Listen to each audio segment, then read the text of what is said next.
Shalom, meus queridos, a paz e a graça. Falamos de Lajinha, do Centro de Cultura Bíblica Bereshit. Lajinha fica no estado de Minas, zona da Mata Mineira, leste capixaba, na divisa aqui no Espírito Santo, 8 quilômetros, aqui no sul do Espírito Santo.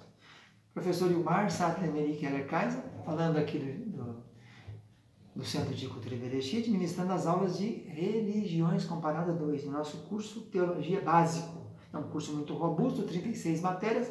Estamos na matéria do segundo livro, chamado Religiões Comparadas 2. Estamos estudando Testemunhas de Jeová.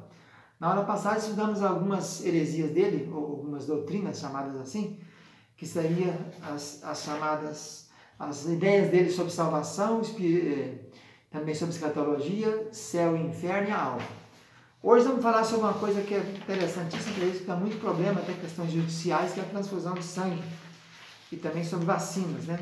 Eles não aceitam de modo nenhum vacinas nem transfusão de sangue. Então, apesar de muitas proibições e condenações feitas pelos testemunhos de Jeová serem absurdas, enfatizaremos essa que a medicina e a ética não podem admitir.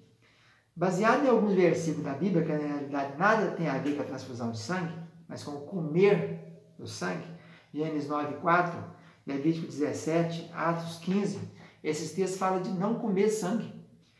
Foi a ordem que foi dada no Concílio de Jerusalém, abstenhais do sangue. As testemunhas de Jeová não admitem, sob hipótese alguma, receber sangue. Entretanto, aceita destrona, hemacel, PVP, lactate de ringe ou solução salina. Prepararam até um cartão plastificado com alguns dizeres sobre a sua convicção de não receber sangue. Diz que é uma questão de convicção religiosa e não de princípio médico. E médicos e pastores evangélicos têm manifestado sua desaprovação a tal convicção religiosa. Cirurgião, por exemplo, Luiz Gonzaga Pimenta, de 48 anos, com mais de 23 profissão, cerca de 10 mil cirurgias, ele diz que o sangue é uma terapia heróica, mas nem sempre, né? Há casos em que a transfusão é feita de maneira fracionada aos poucos, mas em outros casos, ela pode salvar a vida, como por exemplo na gravidez nas trompas. Não há como evitar a transfusão de sangue em acidente de trabalho, em acidentes de trânsito, em facada, em tiro, né? Além da transfusão de ser um mandamento de amor, é uma missão médica, né? O ser uma transgressão, não fazer transfusão de sangue é uma transgressão do maior mandamento que tem, que é amar o próximo como a si mesmo. E também o médico não pode fazer isso. Existe uma resolução do Conselho Federal de Medicina, né, que diz muito bem. A resolução 1021/80, ela diz o seguinte: se não houver iminente perigo de vida, o médico pode respeitar a vontade do paciente ou de seus parentes. Mas se houver perigo de vida, o médico praticará a transfusão de sangue, independentemente do consentimento do paciente ou não. Evidentemente, isso vai salvar a vida. Pode processar o médico depois, pode procurar o que quiser, mas é resolução do Conselho Federal de Medicina, 1021/80, tem que ser obedecida, né? Então, é o maior mandamento que tem, é amar o próximo assim, amar a Deus e depois o próximo. Esse é um ato de amor ao próximo. Então, além de ser uma transgressão ao mandamento do amor, é uma missão médica. Um fato científico não pode ser desvirtuado por crença religiosa. Até Deus condenaria a pessoa que se negasse a prestar socorro baseado na crença em detrimento de um fato científico comprovado. O criminalista René Dott, por exemplo, fala sobre isso. Fere a mais antiga das declarações de direito à vida humana.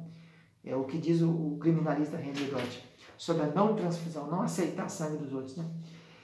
Então, ainda o pastor Jefferson diz, contraria frontalmente os princípios do evangelho estabelecido por Jesus, pura ignorância, fere a Bíblia, diz o pastor Raimundo. Pastor Joaquim Couto diz, mas por que isso se Deus constituiu a medicina? Quem somos nós para não aceitar um ato da medicina, né? Então, para finalizar essa questão aqui, também falando da questão da medicina, a questão da vacinação. Eles não aceitam vacinação. Não pode, é proibido. Dizer que vacina, da questão da vacina da varíola, diz que vacina não salva ninguém, não ajuda nada, só pode causar mortes, né? Então, o folheto de José Raimundo Gomes da Silva sobre o testemunho de Jeová diz o seguinte: quando você encontrar um, não discuta acerca da crença deles, não discuta.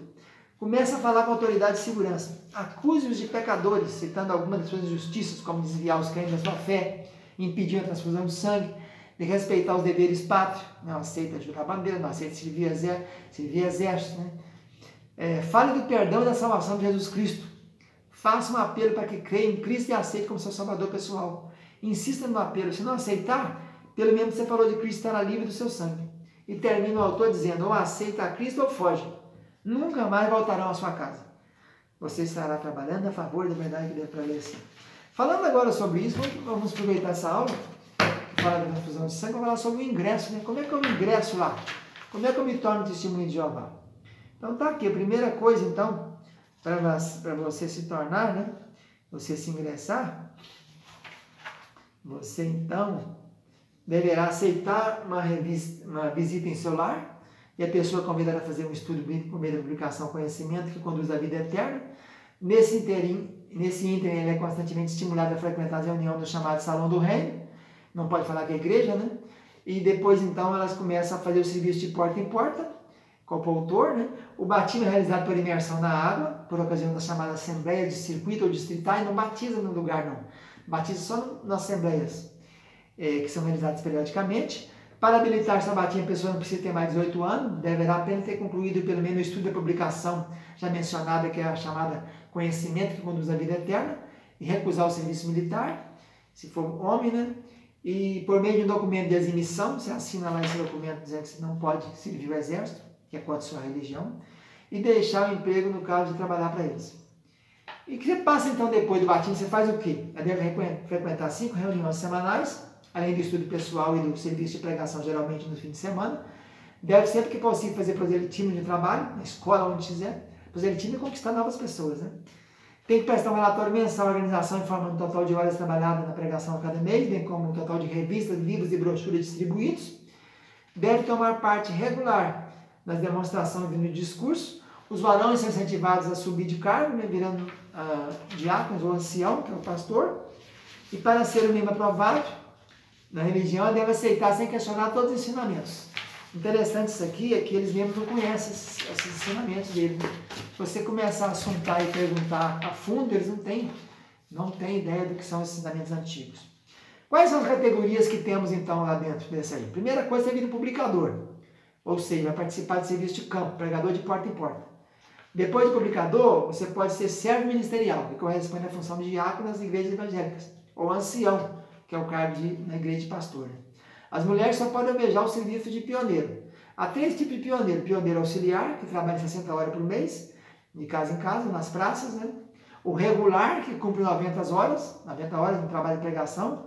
E o especial, que é um tipo de missionário que executa 120 horas de trabalho por mês. Esse pioneiro especial fica por conta, né? Só fazendo esse serviço. As pessoas não comemoram datas festivas, né? Não pode comemorar aniversário, nem nada, a não ser o aniversário de casamento. Casamento pode, porque é uma honra, né?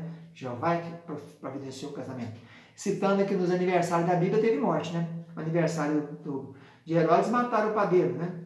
E no aniversário de João Batista, de Antipas, mataram João Batista.